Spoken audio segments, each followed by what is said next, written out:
So hello friends, and today we are gonna learn 9th chapter of history, last page of struggle for independence.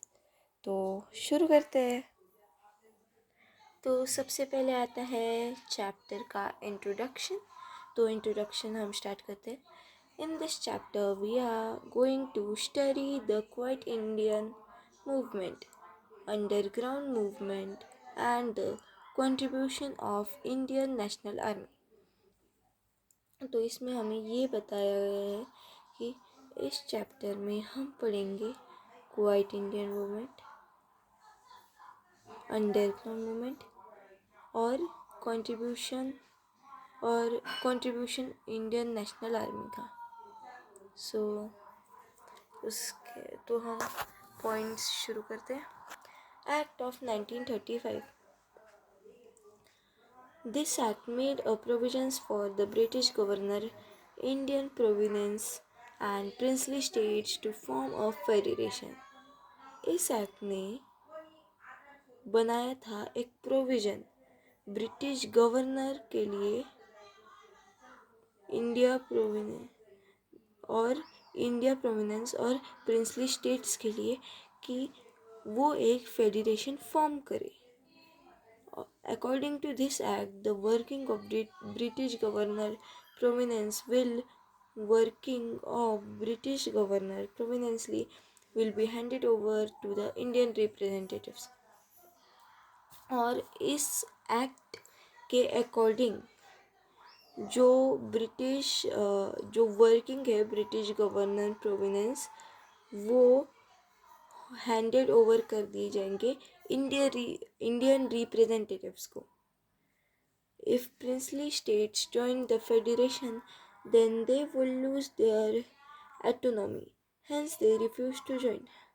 अगर ये जो act है 1935 का, उसमें जो फेडरेशन है, अगर प्रिंसली स्टेट ने ये फेडरेशन ज्वाइन किया तो वो अपनी ऑटोनॉमी लूज़ करेंगे, मतलब हार जाएंगे, और इसलिए उन्होंने रिफ्यूज़ कर दिया ये फेडरेशन ज्वाइन करने के लिए।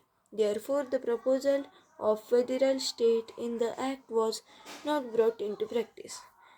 So therefore जो प्रपोजल था फेडरल स्टेट का इस एक्ट में, वो नहीं लाया गया था प्रैक्टिस के लिए। इस पैराग्राफ में हमें बेसिकली क्या बताया गया है कि इस एक्ट ने एक प्रोविज़न बनाया था ब्रिटिश गवर्नर, इंडियन प्रोविनेंस और प्रिंसली स्टेट्स के लिए कि वो फॉर्म करे एक फेडरेशन, और जो वर्किंग थे ब्रिटिश गवर्नर प्रोविनेंस के, वो हैंडेड ओवर हो जाएंगे इंडियन रिप्रेजेंटेटिव्स को। और अगर प्रिंसली स्टेट्स ने ये फेडरेशन ज्वाइन किया तो वो अपनी ऑटोनॉमी हार जाएंगे, और इसलिए उन्होंने ये फेडरेशन ज्वाइन करने के लिए रिफ्यूज़ कर दिया। और देयरफॉर जो प्रपोजल था फेडरल स्टेट का इस एक्ट में, वो प्रैक्टिस में नहीं लाया गया था। सो लेट्स बिगिन अनदर पैराग्राफ।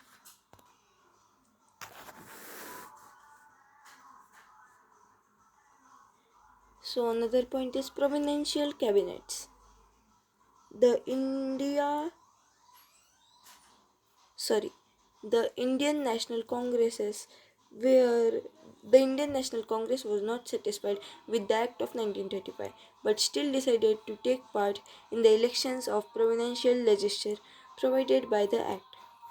जो इंडियन नेशनल कांग्रेस थी वो सेटिस्फाइड नहीं थी 1935 के एक्ट से, लेकिन फिर भी उन्होंने डिसाइड किया कि वो पार्ट लेंगे इलेक्शंस में प्रोविडेंशियल लेजिस्लेचर के, जो कि 1935 के एक्ट से ही प्रोवाइडेड था। और in 1937 elections were held in 11 provinces in the country.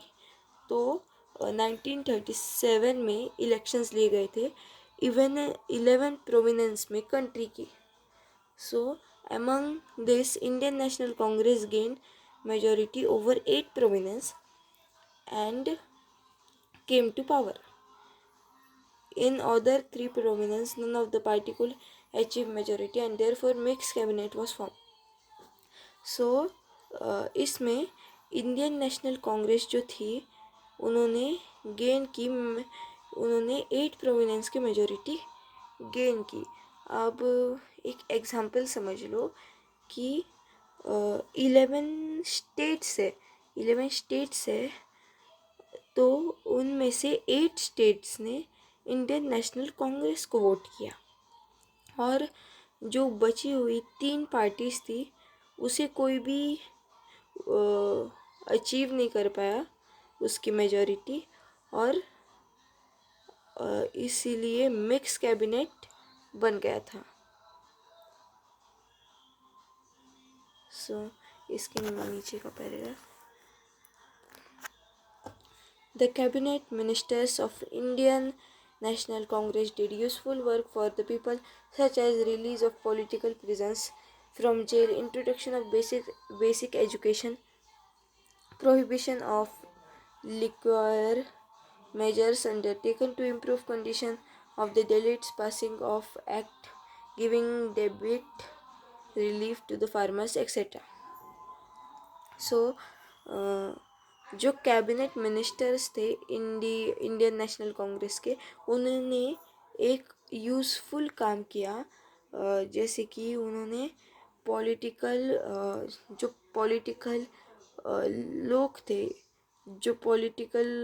लोग थे प्रिजन्स में, उनको जेल से रिलीज़ कर दिया और एक बेसिक एजुकेशन का इंट्रोडक्शन दिया और प्रोहिबिशन है वो दिया लिक्वायर का, और और मेजर्स और बहुत सारे मेजर्स लिए गए थे डेलीट्स की कंडीशन इम्प्रूव करने के लिए।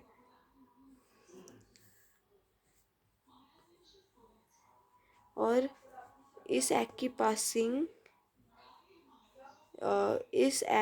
पासिंग ने डेबिट को एक रिलीफ दी फार्मर्स के लिए एक्सेट्रा, फार्मर्स और एक्सेट्रा के लिए। So let's begin another point. So another point is Cripps mission. During the Second World War, England supported America against Japan. The Japanese army reached the eastern borders of India. So इसमें बताया गया है कि second world war के during England ने America को support किया Japan के अगेंस्ट, और जो जापानीज आर्मी थी वो पहुंची इंडिया के ईस्टर्न बॉर्डर्स पे। The British realise that if Japan attacks India then they will need cooperation for the Indians. Hence, the British Prime Minister Winston Churchill sent Sir Stafford Cripps to India. In March 1942, he put up a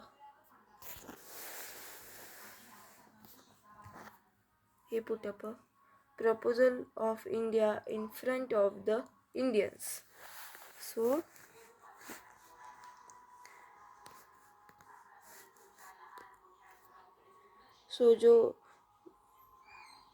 so British ने realise किया कि अगर Japan ने attack किया India पर तो उनको cooperation लगेगा इंडियंस से, और फिर जो ब्रिटिश प्राइम मिनिस्टर थे विंस्टन चर्चिल, उन्होंने भेजा सर स्टैफर्ड क्रिप्स को इंडिया में, और मार्च 1942 में उन्होंने एक प्रपोजल रखा इंडिया का इंडियंस के सामने। But none of the political party was satisfied with this proposal. The Indian National Congress rejected the proposal since there was no clear mention of complete independence. So, एक भी political party satisfied नहीं थी इस proposal से जो sir Stafford Cripps ने दिया था इंडिया के लिए इंडियंस को। सो इस प्रपोजल से कौन सी भी पॉलिटिकल पार्टी सेटिस्फाइड नहीं थी। इसलिए इंडियन नेशनल कांग्रेस ने ये प्रपोजल रिजेक्ट कर दिया, क्योंकि उधर क्लियर मेंशन नहीं था कंप्लीट इंडिपेंडेंस का. Since there was no mention of creation of Pakistan, the Muslim League also rejected the Cripps mission. और उधर वो भी मेंशन नहीं था कि क्रिएशन कि पाकिस्तान का क्रिएशन होगा और मुस्लिम लीगेज होगी, तो उन्होंने भी क्रिप्स मिशन रिजेक्ट कर दिया. So the another point is Second World War and Indian national Congress. तो इसमें ये है कि सेकेंड वर्ल्ड वॉर और इंडियन नेशनल कांग्रेस. तो the second world war begin in Europe in 1939 and the then Viceroy Lord Linlithgow declared that India has joined the war on the side of the British. तो second world war शुरू हुई Europe में 1939 में, और फिर viceroy Lord, जो viceroy का Lord था, मतलब किंग, लॉर्ड मतलब इधर इस सेंटेंस में king,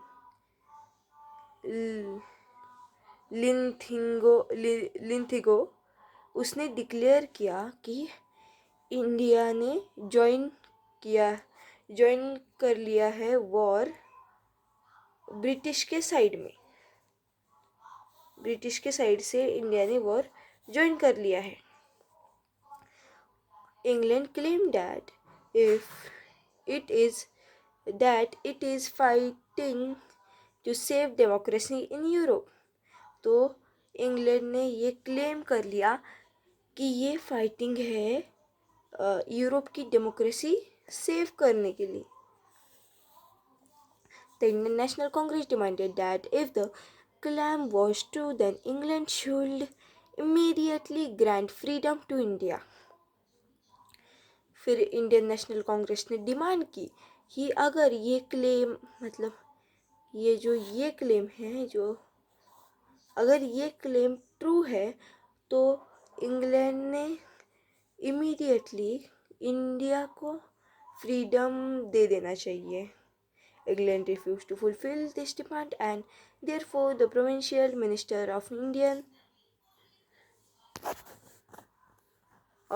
National Congress resigned in November 1939. तो इंग्लैंड ने ये डिमांड पूरी करने से रिफ्यूज़ कर दिया, और फिर देयरफॉर जो प्रोविंशियल मिनिस्टर्स थे इंडियन नेशनल कांग्रेस के, उन्होंने रिसाइन की नवंबर 1939 में. So let's begin the next point.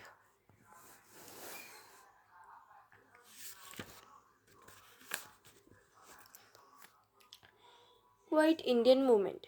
After the Cripps mission, the Indian National Congress decided to start an intense movement for attaining independence. Cripps mission के बाद Indian national Congress ने decide किया कि वो स्टार्ट करेंगे इंटेंस मूवमेंट. क्या start करेंगे? वो एक इंटेंस मूवमेंट स्टार्ट करेंगे फॉर इंडिपेंडेंस अटेन करने के लिए. ये जो इतना है, इधर से इतना IMP है, ये कभी भी पेपर में आ सकता है. The working committee of the Congress passed a resolution on 14th July 1942 at Wardha. So, working committee थी कांग्रेस की, उन्होंने एक रिसोल्यूशन पास किया 14 जुलाई 1942 को वरादा में. The resolution demanded that the British rule in India be ended immediately and India should be given independence. तो ये resolution क्या तो ये रिसोल्यूशन डिमांड कर रही थी कि ब्रिटिश ने जल्दी से जल्दी जो रूल है इंडिया में वो एंड कर देने चाहिए और इंडिया को इंडिपेंडेंस देना चाहिए. If this demand was not fulfilled, then the Indian National Congress want to start a non-violent movement for freedom of India. अगर अगर ये डिमांड फुलफिल नहीं हुई इंडिया की, अगर ये डिमांड फुलफिल नहीं हुई तो इंडियन नेशनल कांग्रेस ने मतलब बता दिया कि वो स्टार्ट करेंगे नॉन वायलेंट मूवमेंट इंडिया के फ्रीडम के लिए. सो हमारा अगला पॉइंट है quite Indian resolution. Quite India का resolution. On 7th August 1942, the session of Indian National Congress was held at Gowalia tank मतलब क्रांति मैदान in Mumbai. Maulana Abdul Kalam Azad was the president of this session. 7th August 1942 को जो session Indian national Congress का हुआ था गोवाला tank मतलब क्रांति मैदान मुंबई में. मौलाना अब्दुल आज़ाद प्रेसिडेंट थे इस सेशन के. The British should leave India. This resolution passed by Congress Working Committee at Wardha was to be finally approved in the Mumbai session. So हाँ, ब्रिटिश ने इंडिया छोड़ देनी चाहिए ये रिसोल्यूशन कांग्रेस वर्किंग कमेटी से पास हुआ था.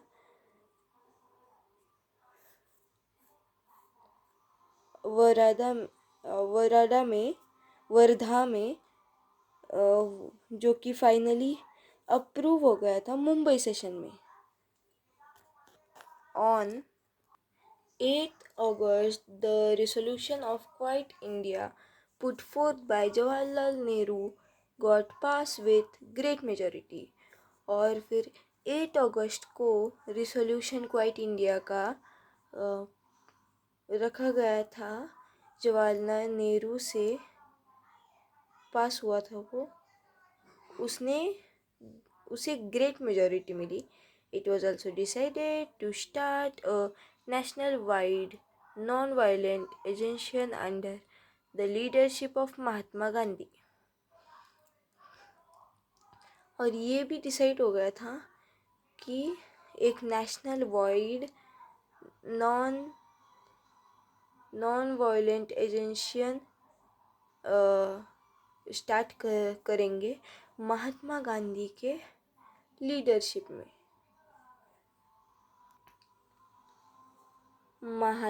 Gandhi ji said, every from this moment onwards, consider yourself a free man or woman and behave like a citizen of free India.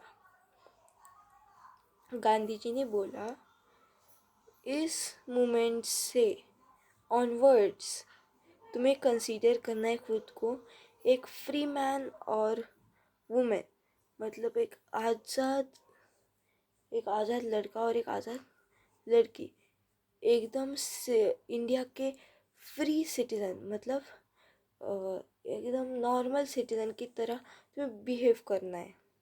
We shall either free India or die in the attempt.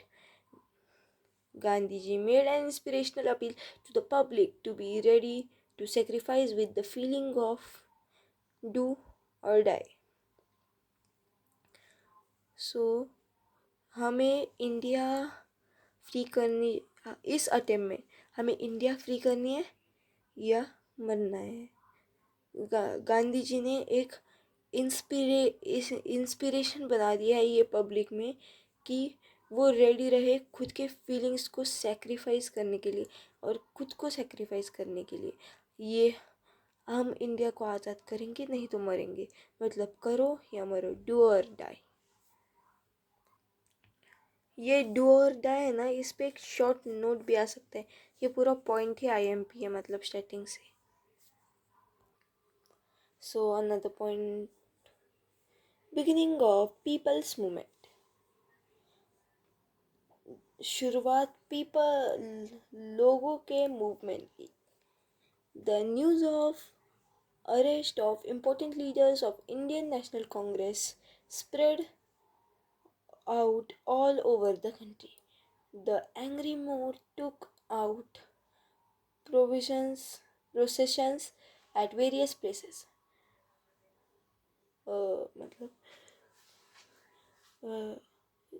News news free news important leaders Indian national Congress के arrest की पूरे country में फैल गई कि ये Indian national Congress के important leaders को अरेस्ट कर रहे, ये न्यूज़ पूरे कंट्री में फैल गई। और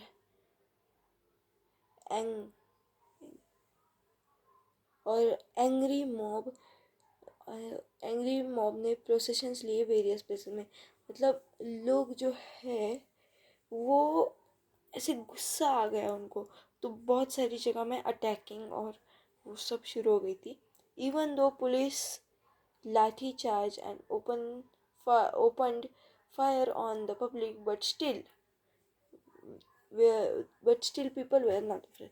जैसे कि मैंने अभी बताया, पुलिस ने लाठी चार्ज की और ओपन फायरिंग, मतलब फायरिंग तक की पब्लिक पे, लेकिन स्टिल लोग डरे हुए नहीं थे। The agitators attacked some places, jails, police stations, railway stations, etc., which symbolized the suppressive police of the British. हाँ, जो एजिटेटर्स थे उन्होंने अटैक की थोड़ी जगह, जैसे कि jails, police stations, railway stations etcetera पर, जो कि सिंबलाइज्ड हो गया सुप्रेसिव पुलिस, जो कि सिंबलाइज हो गया सुप्रेसिव पुलिस ब्रिटिश के लिए।